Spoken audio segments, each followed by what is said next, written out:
waruñ ñoo gën a gore te projet bi bu ñu gëmoon ba tax ñu génn buñ ko sàgganee ba Macky def li mu bëgg kon ñun dañoo goradi Macky Sall na xam ne dinañu xeex ak moom na dem jënd ay armes Israël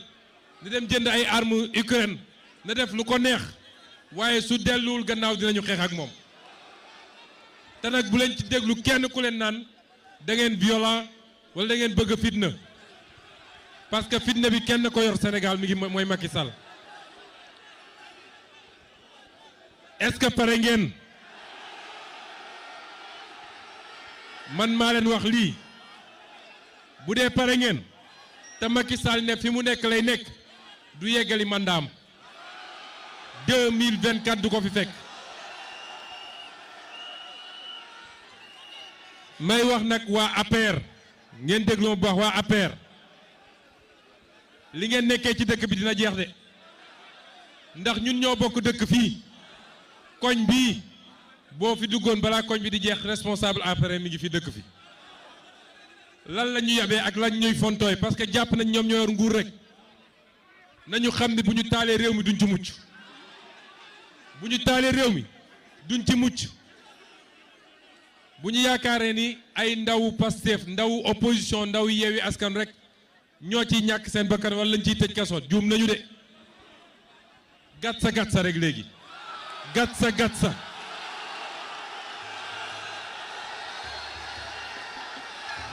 sa rek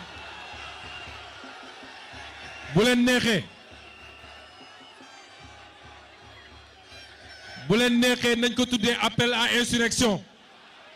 man Ousmane Sonko maa ko wax gàtt sa rek dootul demee noonu jeex na tag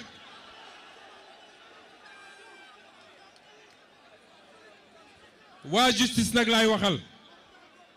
magistrats yi nañu respecter peuple bi magistrats yi vous nous avez trop fait souffrir yéen a ñuy tëj ci lu dul dëgg yéen a ñuy persécuter ci lu dul dëgg bi ñu commencé politique ba léegi loraange sur loraange suñu waxee ngeen ne respect de l'institution judiciaire waaye est-ce que institution judiciaire respecté nañu est-ce que suñu respecté woon lii dina am li ko waa ji waxee rek dossier bi warul woon génn section de recherche procureur Bassirou Gueye fen ci ay fen yu ko neex def ci lu ko neex juge Maham Diallo def ci lu ko neex foog ngeen ni ñun dinañ dem toog ay juge ñu tànn naan dañuy juger ñun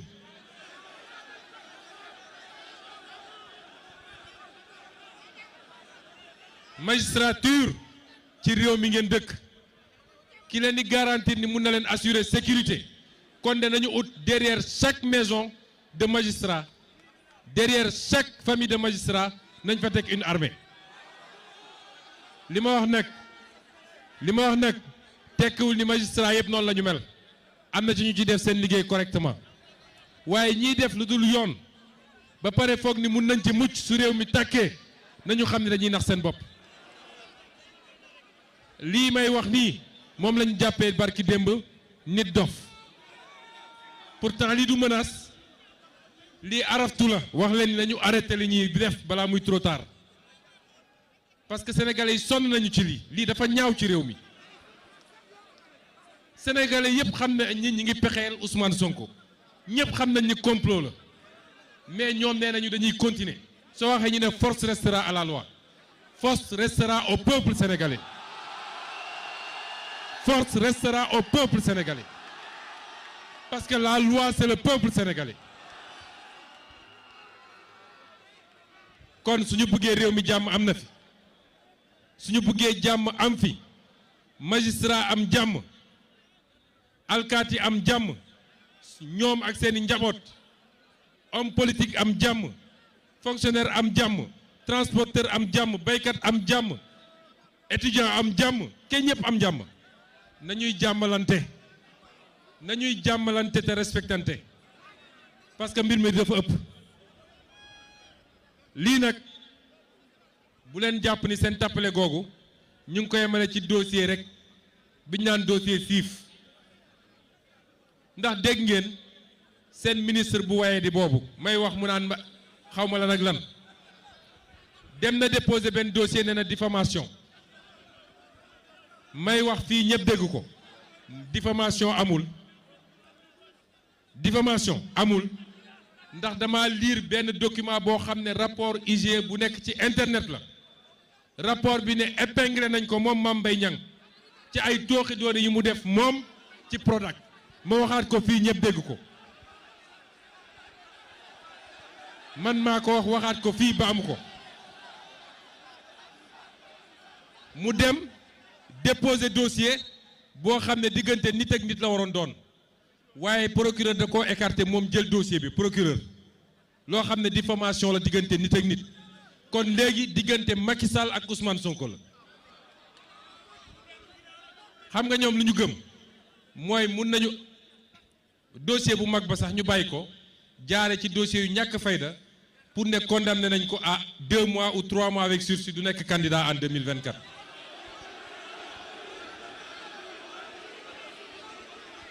ma wax leen ni dinaa ko wax fii tey normalement dañu am ay texte parti bi texte yi dafa am fooy jaar pour ñu ne kii mooy candidat waaye wax naa ko fii tey ndax ñëpp nangal nañ ma ko Pastef les Patriotes a un candidat en 2024, il s'appelle Ousmane Sonko.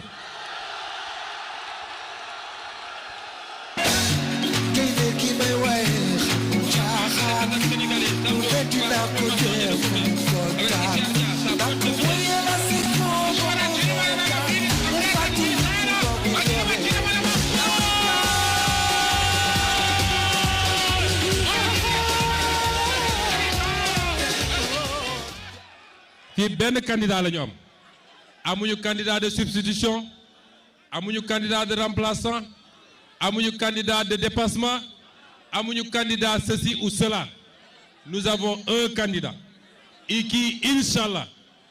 dina nekk candidat 2024 waa justice ci seen bopp laay wax nañu génn ci politique bi seen rôle du écarter des candidats seen rôle du comploter contre des candidats Omar Maham Diallo su ne man criminel laa fenn ci kanamu yàlla xam na ni je ne suis pas un criminel xam na ni duma criminel musuma sàcc musuma rey musuma agressé musuma siif pourquoi mu may renvoyer en chambre criminelle moom mooy criminel moom mu ko def parce que ce qu'il a fait c'est un crime te crime boo xam ne ay bakkan mun na cee rot kon moom mooy criminel moo tax kenn ku nekk ci yéen na fagaru kenn ku nekk ci yéen na préparé te xam leen ni xam nga da ngeen ne ndigal da ngeen wax ndigal gi dina ñëw toog leen déglu ma toog leen rek déglu ma ci fan yi bu ñu xamee ñoom fañ jëm di ngeen am ndigal bu dee fitna la ñu bëgg dinañu am fitna bu dee jàmm la ñu bëgg dinañu am jàmm ndax ñun nitu jàmm lañu ndax ku ñuy dóor boobu ba léegi di la rey boobu ba léegi di la tëj kaso boobu ba léegi te nga ne tekk nitu jàmm ga waaye nag jeex na de Macky Sall bu dee jàmm la bëgg dina am jàmm ba mu mat sëkk waaye bu dee safaan ba la bëgg dina ko am ba mu mat sëkk tamit waaye déglu leen ñu ci fan yi rek ndigal gi dina ñëw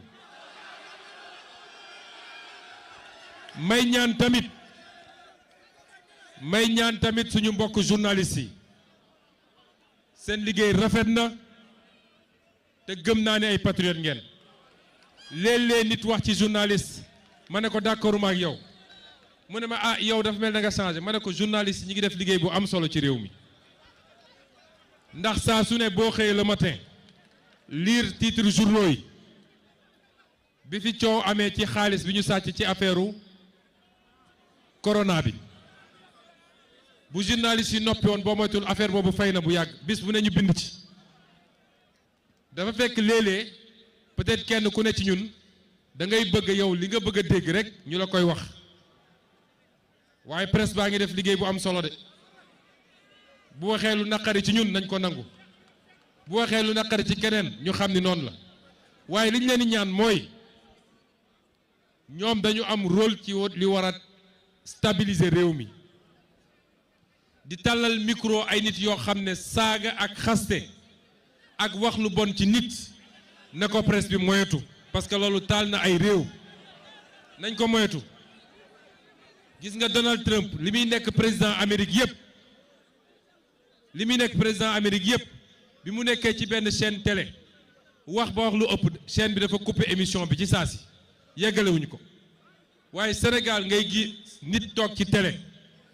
di wax lu bon ci nit di ko saaga di wax ci njabootam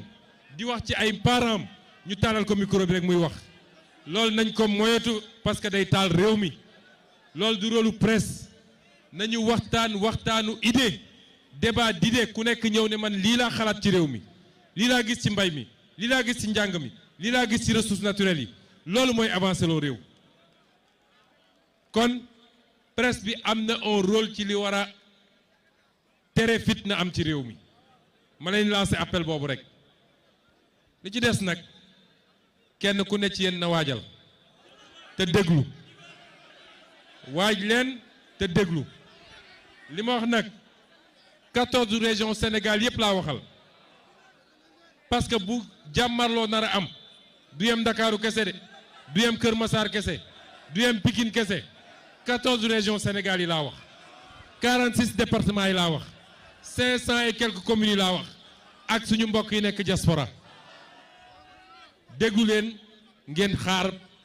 ba ñu xam Macky Sall fi mu bëgg a jëm ak ay tappaleem bu boobaa dinañu fekk fii. J'aimerais lancer quelques mots en français avant de conclure à l'attention de la communauté internationale. Nous nous réclamons un parti politique souverain, une coalition qui se réclame de la souveraineté, comme tous les pays réclament leur souveraineté. Nous réclamons des patriotes, mais nous n'excluons personne. Nous sommes ouverts maintenant et plus tard, si par la grâce de Dieu, nous parvenions par la grâce de Dieu et selon la confiance du peuple sénégalais à exercer le pouvoir, nous restons à la disposition de tout le monde pour une collaboration gagnant-gagnante. Une collaboration équilibrée dans le respect mutuel. Mais je veux dire à cette communauté internationale que Macky Sall vous ment depuis trop longtemps. Il vous a menti en dépeignant l'opposition sénégalaise comme une opposition irresponsable. Il vous a menti en dépeignant l'opposition sénégalaise comme étant une opposition qui serait contre les intérêts occidentaux. Vous avez en face de vous une opposition responsable, républicaine. Le seul irresponsable dans ce pays s'appelle Macky Sall. Il y a le rapport du département d'État américain pour 2021 qui a établi que les assassinats extrajudiciaires de 2021 sont l'œuvre de Macky Sall et de ses forces de défense et de sécurité. Il y a le rapport récent des Nations Unies qui établissent que depuis des années, Macky Sall exerce une répression systématique sur l'opposition sénégalaise et sur la société civile. Des emprisonnements, des interdictions de manifester, des exécutions extrajudiciaires. Et il est temps que cela s'arrête. Et je veux appeler cette communauté internationale à raisonner Macky Sall, à l'arrêter avant qu'il ne se produise l'irréparable au Sénégal. Je veux appeler cette communauté internationale à comprendre que les Africains ne sont plus à cette étape moyenâgeuse des années 80 où on pouvait laisser un président tant qu'il signe dans le sens des intérêts occidentaux, on peut fermer les yeux sur les exactions qu'il commet sur sa population. Le peuple sénégalais ne l'acceptera plus. Et je veux rassurer cette communauté internationale que rien ni personne ne peut empêcher le peuple sénégalais de marcher vers sa destinée, de marcher vers sa souveraineté, de reprendre son destin en main et de reprendre tous ses secteurs en main. Cela ne veut pas dire qu'on exclut une collaboration saine et vertueuse entre nous et tous les segments, tous les pays du monde, toutes les zones du monde, Europe, Asie, Amérique. Nous sommes ouverts à travailler avec tout le monde, mais dans le respect mutuel. Je vous remercie et je vous souhaite de rentrer chez vous dans les meilleures conditions. Hey, Kulukenke, Wakalai, foot, yo, foot. am na ku caabi oto wadd muy caabi Mercedes